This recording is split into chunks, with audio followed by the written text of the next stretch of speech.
Next is your stomach. So your stomach assists in mechanical and chemical digestion. So the way it assists in mechanical digestion is because inside of the stomach, there's a certain amount of movement that goes around that's called churning, and it's mixing all the food together to be broken down.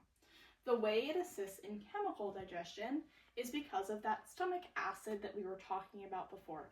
This stomach acid is extremely strong and would dissolve your stomach itself if it did not have something called gastric mucosa, which is a lining on the inside of the stomach that protects the stomach from its own contents. Another job of the stomach, let's talk about stomach acid a little bit first. Stomach acid activates the enzymes in your saliva and allows them to begin breaking down the food. It also kills bacteria, which is very important because we wouldn't want bacteria growing in our intestines, unless it's good bacteria, but we'll get to that in a bit. So another job of the stomach is to store food temporarily before it moves on to the next spot, which would be the small intestine, produce stomach acid, which we already talked about, and to regulate chyme release. So chyme is just the mixture of food and stomach acid and digestive enzymes. It's just what it's called. So the texture would be something remnant of cottage cheese. A little gross to think about, but I figured you might want to know. So after the stomach acid, it will pass on to the small intestine, but we're going to talk about two other organs first, which also add things to the small intestine at the same time the chyme is added. This is the gallbladder. So this is where bile goes after the liver creates it. Once the liver creates bile, it enters the gallbladder and is stored here until it's released into the small intestine. So it regulates the flow of bile into the small intestine. So this may be a small organ, but it is very important because otherwise your body would not be able to regulate that flow of bile into your small intestine. Next, we're going to talk about the pancreas. So the pancreas produces digestive enzymes to aid in chemical digestion that are then added to the small intestine. Another interesting thing about the pancreas is once the digestive enzymes are created, they are put into the pancreatic duct, and which is what this is a picture of here. And we also see a small picture of what is the gallbladder. So once bile is released to go into the small intestine, it's combined with the digestive enzymes here in the pancreatic duct and added to the small intestine from there. So next is the small intestine, which is an extremely important part of digestion. In the small intestine, 90% of your digestion and absorption takes place. So almost all of it happens right here in this small intestine. So it assists in chemical and mechanical digestion. While it itself does not produce anything that causes chemical digestion to take place, as we know, bile was just added to our chyme, or our food mixture, and so we're more digestive enzymes and the stomach acid and the digestive enzymes from your saliva are also still there. So as it's moving through here very slowly, it's getting broken down and pushed and mixed by the small intestine, which is how it aids in mechanical digestion. Another important job of the small intestine is to absorb nutrients. As I said before, 90% of the absorption happens within the small intestine. So its job is to absorb nutrients, vitamins, minerals, electrolytes, water, and just make sure the body has everything it needs to continue moving. And it pushes the mixture along to the next spot, which would be the large intestine. At this point, our food no longer looks anything like cottage cheese. It looks more like a thick conglomerate. The large intestine, its biggest job is to absorb water, electrolytes, vitamins, and to store feces. So once it first enters, it looks a lot more liquidy than it does at the end, and this just absorbs the last little bits of water, any sort of vitamins you can get from it, any electrolytes, and then it's just a storage place. Finally, the last stop on our digestive tract are our rectum and our anus. The rectum is the final storage point for feces. That's located here, as you can see in this depiction. And there's some sphincters, as you can see they're labeled here.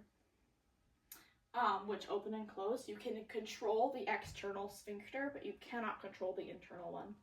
So, and then your anus is just the opening at the end of your digestive tract where feces leaves the body. All right, finally, we can look at everything in order here. Obviously, food first enters the mouth where it's broken down chemically and mechanically to enter the esophagus, which pushes it down into the stomach.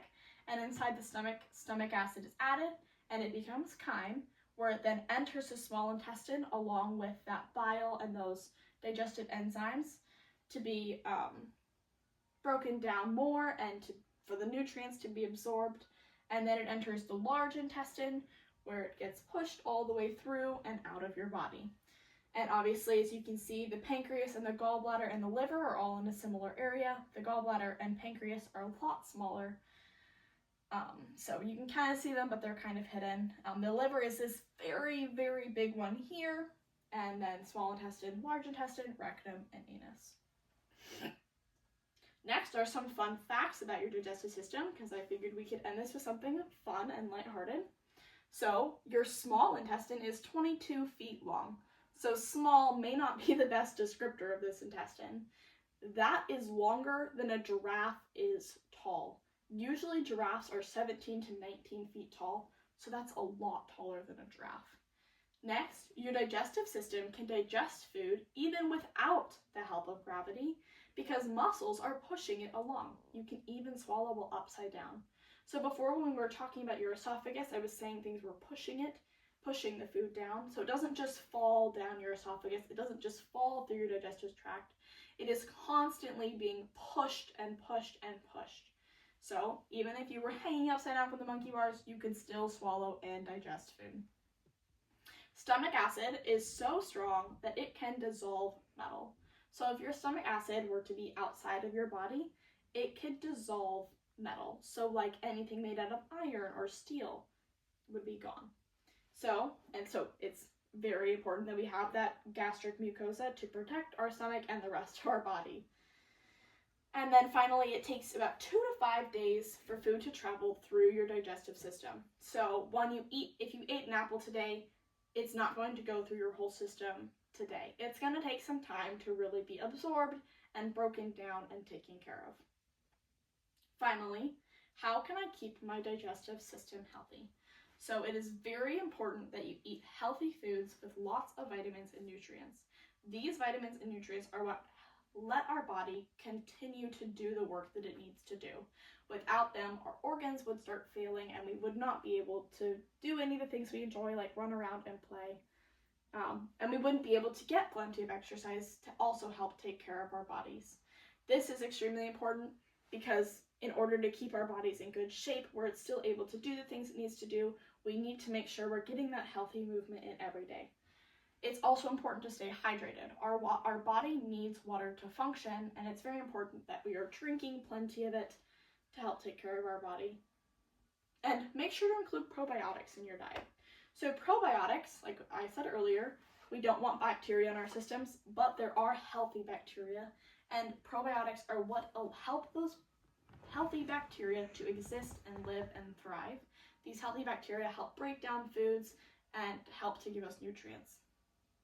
Also, I know everyone says this, but it really is so important. Don't eat too much sugar. Sugar is very, very hard for our body to break down, and we don't get much from it. So it doesn't really break down in our systems. We don't get much from it. And our body, knowing that it can't process it very well, just wants to get it out as fast as possible. So then we often end up losing a lot of other nutrients in the foods that we had eaten that are now getting processed too fast because our body's trying to get rid of the sugar. So with that, we're done. There is a small